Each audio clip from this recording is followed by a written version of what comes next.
হিংসা এক জঘন্য গুনাহের নাম। এটি জীবনের সুখ ও স্বস্তি কেড়ে নেয় এবং ঈমান আমল বরবাদ করে। সুনানে নাসাইতে বর্ণিত একটি হাসান হাদিস এসেছে, রাসূল সাল্লাল্লাহু আলাইহি ওয়াসাল্লাম ইরশাদ করেন, লা ইয়াজতামিআনি ফি কলবি আবদিন আল ঈমান ওয়াল হাসাদ। কোনো বান্দার অন্তরে ঈমান ও হিংসা একত্রিত হয় না। ইমাম তাবরানী রাহিমাহুল্লাহ সংকলিত মুআজ্জামুল কাবীর গ্রন্থে বর্ণিত একটি হাসান হাদিস এসেছে, রাসূল সাল্লাল্লাহু আলাইহি ওয়াসাল্লাম ইরশাদ করেন, লা ইয়াজালুন নাসু বিখাইরিন মা লাম ইয়াতাহাসাদু। মানুষ যতক্ষণ পর্যন্ত পরস্পর হিংসা করে না ততক্ষণ পর্যন্ত কল্যাণের মধ্যে থাকে। কারণ নিয়ামত দেখে মনে কষ্ট পাওয়া এবং তার নিয়ামত ধ্বংস হয়ে যাওয়ার কামনাকে হিংসা বলে।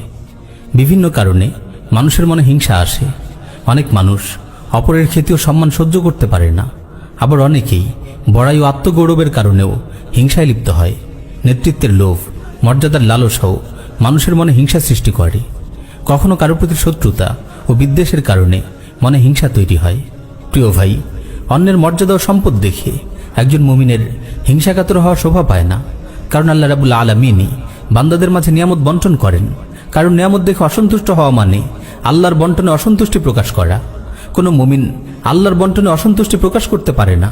কারণ নিয়ামত দেখে আমরা আল্লাহর কাছে দোয়া করতে পারি, হে আল্লাহ, আপনি আমার ভাইকে যে নিয়ামত দান করেছেন আমাকেও সেই নিয়ামত দান করুন।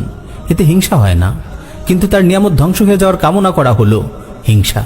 প্রিয় ভাই, একটু চিন্তা করে দেখুন, হিংসা কি আদৌ কারোর জন্য কল্যাণ বয়ে আনে? হিংসা মানুষের জীবনকে দুর্বিষহ করে তোলে।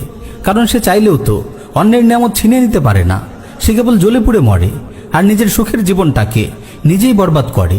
মূর্খ, কাণ্ড জ্ঞানহীন, পাপাসক্ত লোক ছাড়া কেউ হিংসুক হয় না। হিংসা মানুষের মানসিক সংকীর্ণতা ও অপরিপক্কতার প্রমাণ। একজন বিচক্ষণ ও প্রজ্ঞাবান মানুষ কখনো কারো প্রতি অন্তরে হিংসা লালন করে না। প্রিয় ভাই, মানুষ হিসেবে আমাদের মনে কখনো হিংসা চলে আসতেও পারে। শয়তান চাইবে আমাদের হৃদয়ে হিংসার বীজ বপন করতে, কিন্তু আমাদের সতর্ক থাকতে হবে। কখনো যদি আপনার মনে হিংসা চলে আসে তবে আল্লাহকে ভয় করুন, আল্লাহর কাছে দোয়া করুন, আখিরাতের কথা স্মরণ করুন। যে ভাইয়ের প্রতি মনে হিংসা জন্মেছে তার জন্য দোয়া করুন। তার প্রতি অন্তরে কোনো কষ্ট থাকলে তাকে মাফ করে দিন। তার সুন্দর গুণগুলোর খোলা মনে প্রশংসা করুন। ইনশাআল্লাহ আপনার হৃদয় থেকে হিংসা চলে যাবে। প্রিয় ভাই, একজন আদর্শ মুমিন হিংসা থেকে বাঁচতে সবসময় সচেষ্ট থাকে। কেননা হিংসা তার বহু কষ্ট অর্জিত ন্যাক আমলগুলোকে নষ্ট করে দেয়।